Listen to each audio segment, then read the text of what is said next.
জানি ভালো আছো। আমি তেমন করে লিখতে পারি না, তাও লেখার চেষ্টা করেছি।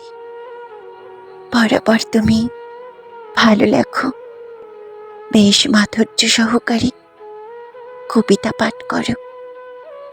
তোমার কবিতা পাঠ করা, কবিতা লেখায় হাজার নারী তোমার প্রেমে আসক্ত।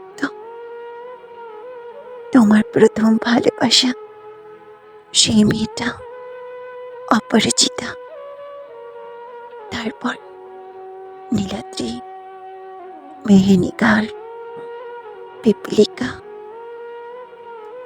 এই 4টা নারী তোমার হৃদয়ের হৃৎপিণ্ড জুড়েই ছিল।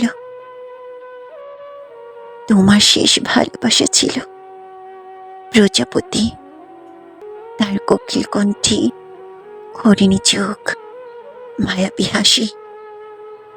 প্রজাপতির প্রেমে কোনো কবি পড়েনি, তার বলা বাহিরে।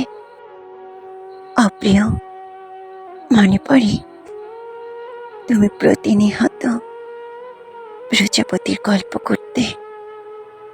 তুমি প্রজাপতিকে দেখেছ তোমার বন্ধুর কবিতার ক্লাসে।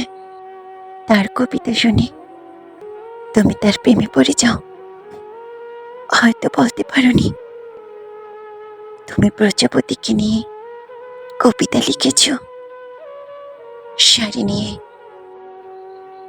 ও যখন শাড়ি পরেছিল, তোমার নীল শাড়ি খুব ভালো লাগে।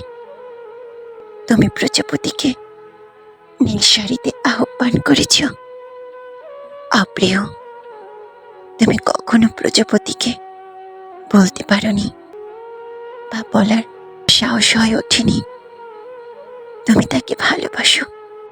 তুমি প্রজাপতির সৌন্দর্যের সাথে জেলের তুলনা করেছ। তুমি বলেছ, সুন্দর হওয়ার অপরাধে যদি জেলে যেতে হয়, তুমি কি যাবে?